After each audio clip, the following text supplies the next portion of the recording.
Hi everyone, I'm Alex from Primetime Miniatures. Since my Sanguinary Guard are coming soon, I wanted to test how I paint them. First, I looked at the gold colors and just wasn't convinced.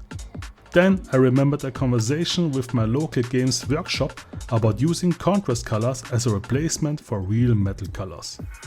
I usually test around a few times before I actually film my painting process and show it to you, but I don't want to withhold the results from you.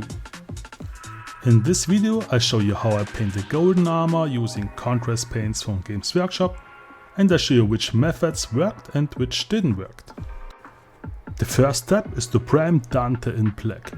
I'm using Vallejo black primer here.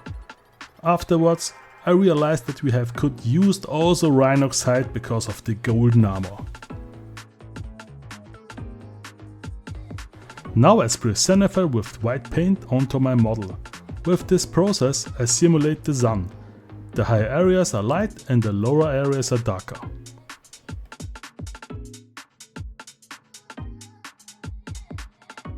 Now we come to the point where things get interesting. I spray Nastrek yellow onto my mini with my airbrush. Here I have to be very carefully not to spray too much contrast paint, but also not too little. Take your time here. It's better to do it slowly and carefully.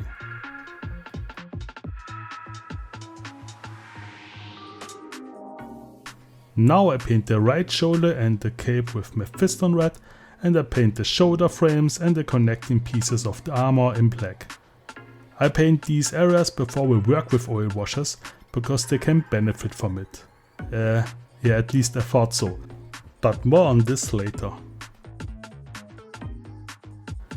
I use brown and black oil paints and mix them with a 50-50 mix with white spirit. The consistency should be the same as contrast paints from Games Workshop. I slapped this on the whole mini and let it dry overnight. And unfortunately I made a mistake here. The advantage of oil washes is that you can easily remove them with the white spirit, but that didn't work with the coat. Unfortunately the stains couldn't be removed. Luckily I was able to paint it again easily. My tip here: don't let it dry for too long and dilute the oil paints a little more. Now we can remove the oil wash and leave it only on the areas that should remain shaded. For this I use my makeup pencils that I bought from Amazon and some white spirit.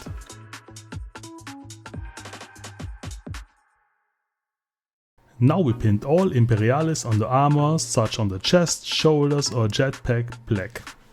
Now we can highlight these.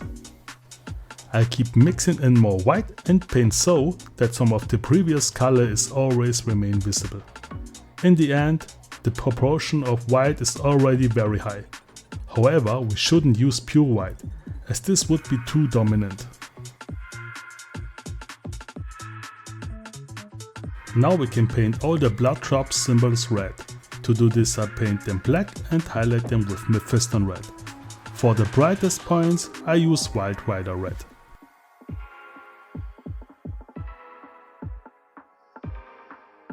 After I painted all the purity seals with Rakat Flash, I immediately started on the armor with the highlights. For the edge highlights I used Toxic Yellow from Vallejo game color. To repair spots or make certain armor parts stand out more, I use Avalanche Sunset from Games Workshop. Basically, it's up to each individual whether you want to take this extra step or not. For standard minis like jump pack intercessors, you can save a lot of time here. Where I still have problems and I'm open for tips are fabrics like capes.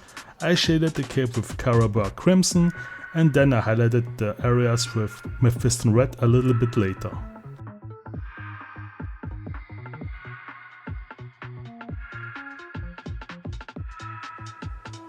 Now we paint the weapons.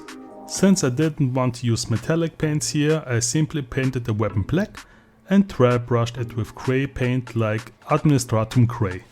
For the axe I painted the handle with Corn red and added highlights with Mephiston red and Wild Rider red. Then I carefully used the airbrush to spray white onto the areas where the energy should be visible. After that I sprayed the areas with the contrast paint Frostheart.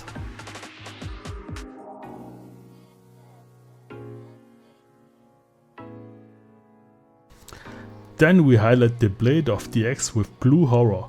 Here I follow the edges of the axe to make them pop up.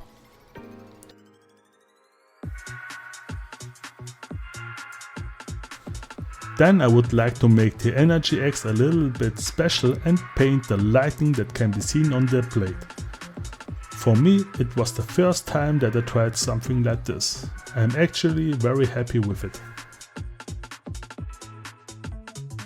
The last part is to paint Dante's head. There's actually almost nothing to do here. I paint the blood drop red like the others on the armor and paint the laurel wreath with Cavalette green.